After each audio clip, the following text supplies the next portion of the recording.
Well, let me give you a life or death example that's happening right now.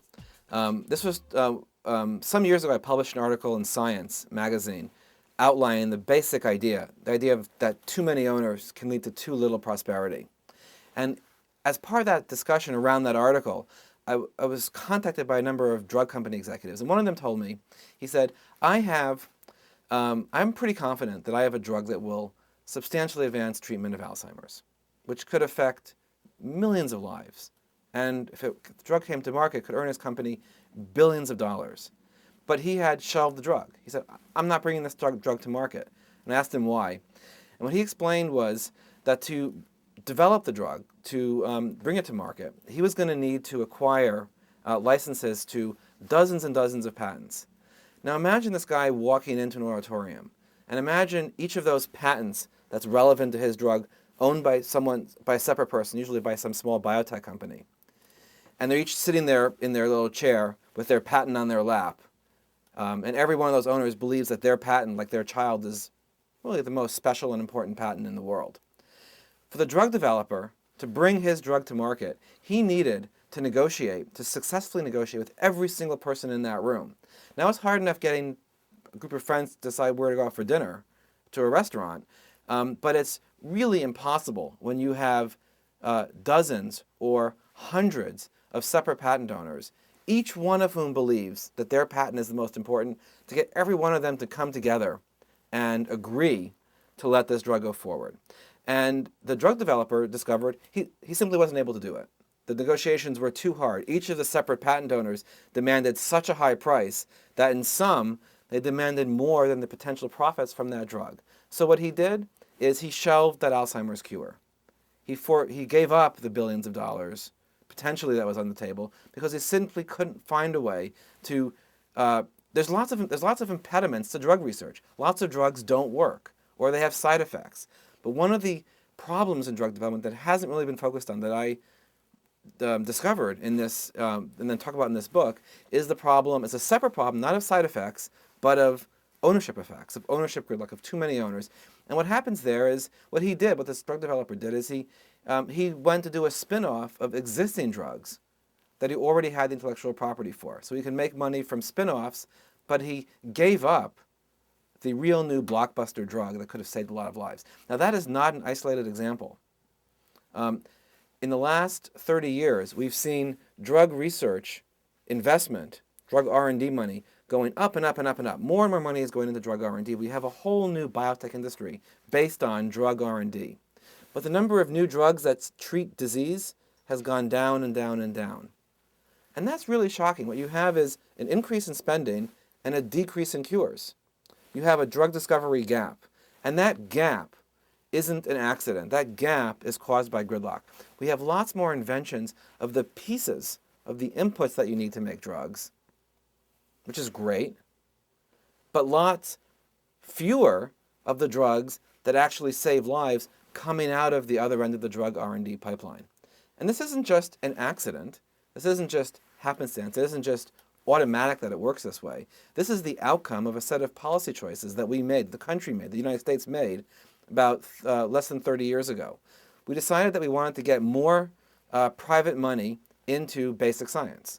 And the way that you do that is you give more property rights if you discover stuff. So we changed the patent law, and we changed how we encourage universities to deal with their scientists. Now scientists are told in universities, patent what you discover, commercialize it, and that's great.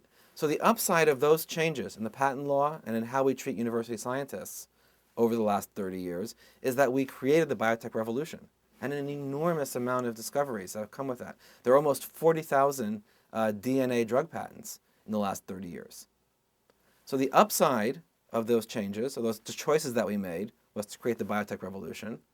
But the downside, the part that no one considered before we made those changes, that was invisible, that was hard to see, the gridlock side of the story, is that now say for example you want to make a diagnostic, some sort of medical tool that's going to diagnose something on your gene. And to make that tool, we need dozens or hundreds of little gene fragments. And if each of those little gene fragments is owned separately, we can't make the gene chip. It's just too hard to negotiate. So that's another area. Medical diagnostics is another area where we have a lot more information because of this biotech revolution, but a lot fewer of the tools that actually save human life. More ownership, less prosperity. That's gridlock.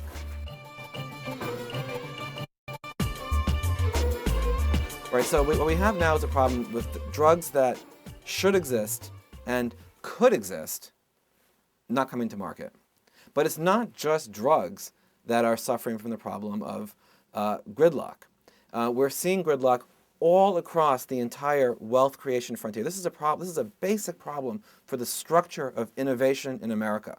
And let me give you a very different kind of example from drugs, but one that's maybe even more costly economically, even if maybe not as costly in terms of human life. And that's and let me frame it as a question. The question is this: what's the most underused natural resource in America? It turns out it's the airwaves. Over 90% of the airwaves in America is dead air. It's completely wasted. And what that means is that it's very hard to find the spectrum to create all of the next generation of technology that exists in many parts of the world and can't be brought into the United States.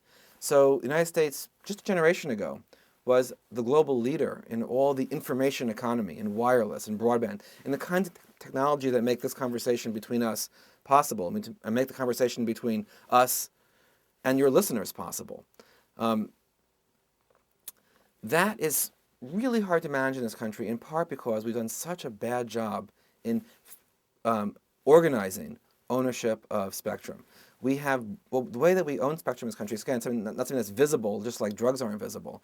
But what we first set up spectrum ownership in the 1920s, and we haven't really updated it very much since then. So what you have is thousands and thousands of owners of small, tiny bits of spectrum dispersed across the country and dispersed across the radio dial.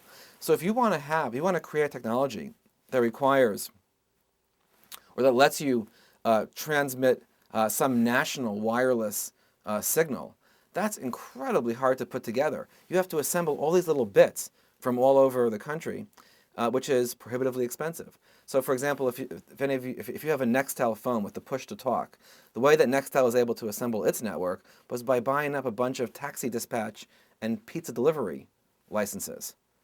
So we have a system that creates pizza delivery licenses, but that makes it really hard to have national wireless. So when you sort of compare those values, what we have is a system that allows for a lot of fragmented, low-value uses, but makes it really hard to create the next generation of, for example, 3G wireless broadband, really high-speed wireless broadband that lets you watch television in real time on your cell phone. You can do that in Japan. You can't do it here. The reason you can't do it is too many fragmented owners and gridlock. Let me ask you this: why does a hip-hopper like Chuck D from Public Enemy today usually rap over a single sample? He used to rap over, the early Public Enemy sound is one that had this collage of sound. He would rap over a wall of clips that he assembled from dozens or usually even hundreds of different sources. That's totally gone. That collage sound in rap music is totally gone. Now some people may think, oh, it's just a change in taste. But it's not. The reason we don't have the collage sound in rap anymore is also the problem of gridlock. Record companies started expansively interpreting what it meant to own a copyright, shrinking the zone of what's understood to be fair use, the use that we can make without payment of other people's copyrighted works.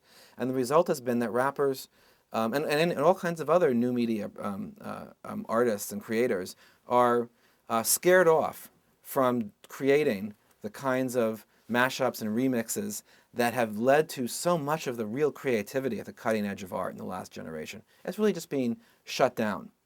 One more example, green power. We talk a lot about drilling in the Arctic or drilling offshore, but the United States has the ability to create most of the electricity that it needs from renewable sources right here at home already. So for example, wind power in this country, that's just 1% of our total energy supply. It could easily be 20%. Most of the really powerful wind in this country is in the Midwestern plains, from Texas to the Dakotas. We cannot get power, wind power, from the plains to the places that people really want it, the coastal cities, where people are willing to actually pay more for renewable power. Why? Because to get power from the plains to the cities, you have to transmit it, and the transmission system in this country is broken up among roughly 500 different companies, each of which protects its own little piece, and none of whom are willing to work together across state lines. We also have the problem of each state having its own regulatory system, being unwilling to cooperate with the next state over.